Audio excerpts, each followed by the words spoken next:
ರೈತರು ವರ್ಷದಲ್ಲಿ 3 ರಿಂದ 4 ಬಾರಿ ಹಣ ಸಂಪಾದಿಸಬಹುದಾದ ಬೆಳೆ ಎಂದರೆ ರೇಷ್ಮೆ ಎಂದು ವಿಜ್ಞಾನಿ ಡಾಕ್ಟರ್ ಶಿವಕುಮಾರ್ ತಿಳಿಸಿದ್ದಾರೆ.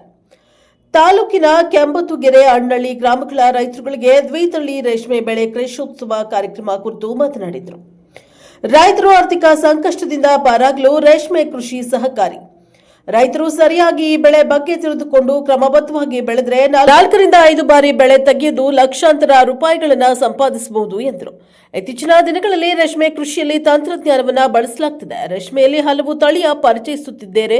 ಒಬ್ಬರೇ 100 ರಿಂದ 200 ಮೋಟಿಗಳನ್ನು ಮೇಯಿಸುವ ತಂತ್ರಜ್ಞಾನವನ್ನು ಬಳಸಲಾಗುತ್ತಿದೆ. ರೈತರಿಗೆ ರಿಯಾಯಿತಿ ದರದಲ್ಲಿ ರೇಷ್ಮೆ ಸಾಕಾಣಿಕೆ ಮನೆ ರೇಷ್ಮೆ ಸಲಕರಣೆಗಳನ್ನು ನೀಡುತ್ತಿದ್ದು ರೈತರು ಸದುಪಯೋಗ ಪಡೆದುಕೊಳ್ಳಬೇಕೆಂದು ತಿಳಿಸಿದ್ದಾರೆ. ಇದೇ ಸಂದರ್ಭದಲ್ಲಿ ಅಗಸನಪುರ ಗ್ರಾಮ ಪಂಚಾಯಿತಿ ಅಧ್ಯಕ್ಷ ಬಸವರಾಜಮ್ಮ, ಗ್ರಾಮ ಪಂಚಾಯಿತಿ ಸದಸ್ಯ ಸ್ವಾಮಿಗೌಡ, ರೇಷ್ಮೆ ಇಲಾಖೆಯ ಅಧಿಕಾರಿಗಳಾದ ಕಿರಣ್ ಗಟ್ಟಿಗೆ, ರೇಷ್ಮೆ ನಿರೀಕ್ಷಕ ಕಿರಣ್ ಬಿಆರ್, ರೇಷ್ಮೆ ವಿಸ್ತರಣಾಧಿಕಾರಿ ಎಸ್ವಿ ನರಸಿಂಹಮೂರ್ತಿ, ರೈತ ಮುಖಂಡರಾದ ಶಿವಲಿಂಗೇಗೌಡ, ರಾಜಶೇಖರ್, ರಮೇಶ್, ಗೋಪಾಲ್ ಸೇರಿದಂತೆ 100 ಜನ ರೈತರು ಪಾಲ್ಗೊಂಡಿದ್ದರು. ಬ್ಯೂರೋ ರಿಪೋರ್ಟ್ ಗಿರೀಶ್, ಪ್ರಶಾ ಪವರ್ ಟಿವಿ, ಮಳವಳ್ಳಿ. ನಮ್ಮದು ಅದರಲ್ಲಿ ಏನಿಲ್ಲ. ಅದರಲ್ಲಿ ನಾವು ಭಾರತ ದೇಶದಲ್ಲಿ 2ನೇ ಸ್ಥಾನದಲ್ಲಿದ್ದೀವಿ ಕಚ್ಚಾ ರೇಷ್ಮೆ ಉತ್ಪಾದನೆಯಲ್ಲಿ. 2ನೇ ಸ್ಥಾನ. 1ನೇ ಸ್ಥಾನ ಬಂದು ಚೈನಾದಲ್ಲಿ. ಚೈನಾದಿಂದ ಈ ಸದ್ದ 52,000 ಮೆಟ್ರಿಕ್ ಟನ್ ಆ್ಯಕ್ಚುಲಿ ಅದು ಪ್ರೊಡಕ್ಷನ್ ಇದೆ ಚೈನಾ ದೇಶದಲ್ಲಿ. ಒಂದು 44,000 ಮೆಟ್ರಿಕ್ ಟನ್ ಇದೆ. ನಾವು ಸೆಂಟ್ರಲ್ ಸಿಟಿ ಬೋರ್ಡು ಎಲ್ಲ DOS ಎಲ್ಲ ಆಫೀಸರ್ಸ್ ಏನು ಟಾರ್ಗೆಟ್ ಇಟ್ಕೊಂಡಿದ್ದಾರೆ 2030ರಲ್ಲಿ ನಮ್ಮ ದೇಶ ಆಗಬೇಕಾದ್ರೆ ರೈತರಿಗೆ ಅದು ಗ್ರೇಡೇಬಲ್ ಸಿಲ್ಕಲ್ಲ, ನಾನ್ ಗ್ರೇಡೇಬಲ್ ಸಿಲ್ಕ್. CSR ನಾವು ಏನು ಕೊಟ್ಬಿಡ್ತೀವಪ್ಪ ಅಂದರೆ ಗ್ರೇಡೇಬಲ್ ಸಿಲ್ಕು ಇಂಟರ್ನ್ಯಾಷನಲ್ ಲೆವೆಲ್ ಮಾರ್ಕೆಟಲ್ಲಿ ಬೇಡಿಕೆ ಜಾಸ್ತಿ ಇದೆ. ನೀವು ಆ ಒಂದು ಆ್ಯಕ್ಚುಲಿ ರೇಷ್ಮೆಯಲ್ಲಿ ಉತ್ಪಾದನೆ ಮಾಡ್ತೀರಿ ಅಂದರೆ ನಮ್ಮ ಇಂಟರ್ನ್ಯಾಷನಲ್ಗೆ ಎಕ್ಸ್ಪೋರ್ಟು ಮಾಡ್ಬೋದು. ನಮ್ಮಲ್ಲಿರತಕ್ಕಂಥ ಇನ್ನೂ ಆ್ಯಕ್ಚುಲಿ ಏನು ಕೊರತೆ ಇದೆ ಆ ಕೊರತೆನ ನಾವು ಫುಲ್ಫಿಲ್ ಮಾಡ್ಬೋದು.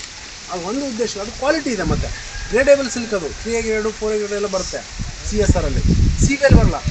ಸೊ ಅದಕ್ಕೆ ಮ್ಯಾಕ್ಸಿಮಮ್ಮು ಇದು ಯಾವಾಗಲೂ ಬೇಕಾದರೆ ಡಿಸ್ಕಂಟಿನ್ಯೂ ಮಾಡ್ಬೋದು. ಅದಕ್ಕೆ ಕ್ಯಾರೆಕ್ಟ್ ಆಗಿಬಿಟ್ರೆ ಇದು ಚೇಂಜ್ ಆಗ್ಬಿಡುತ್ತೆ. ಮತ್ತು ಅದನ್ನು ಹೋಲಿಸ್ಕೊಂಡ್ರೆ 100-150 ರೂಪಾಯಿ ಎಕ್ಸ್ಟ್ರಾನು ಕೊಡ್ತಾರೆ. ಬರುತ್ತಲ್ವ. ಪ್ಲಸ್ಸು ನಿಮಗೆ DOS ಆಫೀಸಲ್ಲಿ 1,000 ರೂಪಾಯಿನೂ ಕೊಡ್ತಾರೆ. ನಿಮ್ಗೆ ಸಬ್ಸಿಡಿ ಎಲ್ಲ ಸಿಗುತ್ತೆ. 300 ರೂಪಾಯಿ ಸಹಾಯಧನ ಅಂತೆಲ್ಲ ಕೊಡ್ತಾರೆ. ಇಷ್ಟೆಲ್ಲ. ಮತ್ತು ಈಗ ನೀವು ಎಲ್ಲನೂ ಈಗ ರೇಷ್ಮೆ ಇಲಾಖೆಯಲ್ಲಿ ಬರ್ತಿರತಕ್ಕಂಥ ಎಲ್ಲ ಸೌಲಭ್ಯಗಳು ಕೊಡ್ತಾ ಇರೋದು ನಾವು CSR ಆ್ಯಕ್ಚುಲಿ ಪ್ರೊಡಕ್ಷನ್ ಮಾಡಿದ್ವಿ ಅಂತ. ಅದಕ್ಕೋಸ್ಕರ ನಾವು ನಿಮ್ಗೆ ಪದೇ ಹೇಳ್ತೀವಿ, CSRಗೆ ಹೋಗಿ. ಚೇಂಜ್ ಆಗಿ ಯಾವಾಗಲೂ CB ಯಾವಾಗಲೂ ಕ್ಲೋಸ್ ಆಗೋ ಚಾನ್ಸಸ್ ಇದೆ. ಸೊ ಆದಷ್ಟು ಮಟ್ಟಿಗೆ ಹೀಗೆ ಅಭ್ಯಾಸ ಮಾಡ್ಕೊಂಬಿಡಿ CSR ಬೆಳೆದು. ಸೊ ಅದೇ ಒಂದು ನಾವು 2015 ಈಗ ಆಲ್ಮೋಸ್ಟ್ 26 ಬಂದುಬಿಡ್ತು. ಇನ್ನೊಂದು 4-5 ವರ್ಷದಲ್ಲಿ ನಾವು ಭಾರತ ದೇಶ ನಂಬರ್ 1 ರೀಚ್ ಆಗಬೇಕು ಅಂತ ಎಲ್ಲನೂ ಟಾರ್ಗೆಟ್ ಇಟ್ಟು. ಈಗ ಚೀನಾದಿಂದ 50 ರೂಪಾಯಿ ಏನಪ್ಪ ನಿಮ್ಗೆ ಲಾಸ್ ಇದೆ ಇದರಲ್ಲಿ? ಒಂದು ಗೂಡು ಈಗ ಒಂದು kg ಗೂಡಿನ ರೇಟ್ ಏನಿದೆ ಈಗ 700 ರೂಪಾಯಿ ಹೋಗ್ತಿದೆ ನಿಮಗೆ. ಹೋಗಲಿ 1 kg ಹೋಗ್ಬಿಡಿ, ಏನಿದೆ ಒಂದು 3 kg ವೇಸ್ಟ್ ಮಾಡೋದಲ್ಲ ಹುಡುಗ. 150 kg ವೇಸ್ಟ್ ಒಂದು. ಕಂಟಿನ್ಯೂಸ್ ಆಲ್ಮೋಸ್ಟ್ ಏನಿಲ್ಲ ಅಂದರೆ ಅವನಿಗೆ 1.5 ಲಕ್ಷದಿಂದ 2 ಲಕ್ಷ ತನಕ ಲಾಸ್ ಆಗಿದೆ ಹುಡುಗನು. ಥಿಂಕ್ ಮಾಡಿದೆ ಅಲ್ಲಿ ನೀವು ಹೋಗಪ್ಪ ಮರ್ಯ ಪ್ರಾಬ್ಲಮ್ ಇದೆ. ತುಪ್ರ ಅಂದರೆ ಗೊತ್ತಲ್ವಾ? ಎಲೆ ಗಂಟು ಬರ್ತದೆ. ಅದಕ್ಕೆ ತುಪ್ರ ಅಂತ ಕರೀತಾರೆ. ನಾನು 3 ಪ್ರಾಬ್ಲಮ್ ನೋಡಿ ಕನ್ನಡದಲ್ಲಿ. ಒಂದು ಪ್ರಾಬ್ಲಮ್ ಇದೆಯಾ, ಇನ್ನೊಂದು ವೈಟ್ ಫ್ಲೈ ಅಂತ ಇರುತ್ತೆ, ಬಿಳಿ ಚಿಟ್ಟೆ. 2 ಆಯ್ತಾ? 3ನೇದು ಕ್ರಿಪ್ಸ್ ಅಂತ ಇರುತ್ತೆ. ಕ್ರಿಪ್ಸ್ ಅಂದರೆ ಎಲೆಯಲ್ಲಿ ಸಣ್ಣ ಚಿಕ್ಕ ಇರುತ್ತೆ ನೋಡಿ. ಅದು ಈಗ ಬರಲ್ಲ, ಬೇಸಿಗೆಯಲ್ಲಿ ಬರುತ್ತೆ. ಈ 3ಕ್ಕೂ ಒಂದೇ ಪರಿಹಾರ, ಒಂದೇ ಸೊಲ್ಯೂಷನ್ ಇದೆ. ಅದು ಡಾಮಿನೆಂಟ್ ಅಂತ ಕೆಮಿಕಲ್ ಸಿಗುತ್ತೆ. ಎಲ್ಲಿ ಡಾಮಿನೆಂಟ್ ಅಂತ ಸಿಗುತ್ತೆ. ಅದು ಡಾಮಿನೆಂಟ್ ಅಂತ. ಅದು ಏನಿಲ್ಲ, ಒಂದು 60 ರೂಪಾಯಿ ಒಂದು ಪ್ಯಾಕೆಟ್ ಸಿಗುತ್ತೆ ನಿಮಗೆ. ಅದೇನು ಇದೆಲ್ಲ ಸಿಗುತ್ತೆ. ಇದೆಲ್ಲ ಬರ್ತಿದೆ. ಡಾಮಿನೆಂಟ್ ಅಂತ ಕೆಮಿಕಲು 1 ಲೀಟ್ರಿಗೆ ನೀವು 0.25 ಗ್ರಾಮ್ ಅಂದರೆ 1 ಗ್ರಾಮು 4 ಲೀಟ್ರಿಗೆ ನೀವು ಮಿಕ್ಸ್ ಮಾಡಿ ಹೊಡಿಬೇಕಾಗುತ್ತೆ. ಏನು ಮಾಡಬೇಕು? 4 ಲೀಟ್ರಿಗೆ 1 ಗ್ರಾಮ್ ಅಂದರೆ ರೈತರು ನುಸಿ ಅಂತಲೂ ಕರೀತಾರೆ, ಮತ್ತು ಮೈಟ್ಸ್ ಅಂತ ಇಂಗ್ಲೀಷಲ್ಲಿ ಕರೀತಾರೆ. ಇದು ಹೆಂಗಾಗುತ್ತೆ ಗೊತ್ತಲ್ಲ ನಿಮಗೆ? ಅದು ಸಮಸ್ಯೆ ಇವಾಗ ಬೇಸಿಗೆಲ್ಲ ಸ್ಟಾರ್ಟ್ ಆಗುತ್ತೆ.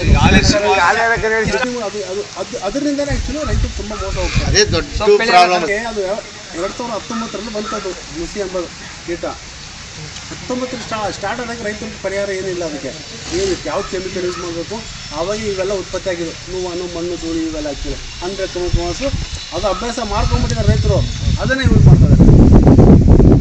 ಸೊ ಅದಕ್ಕೆ ಒಂದು ಮೆಜಿಸ್ಟರ್ ಅಂತ ಕೆಮಿಕಲ್ ಬರುತ್ತೆ. ಮೆಜಿಸ್ಟರ್ ಅಂತ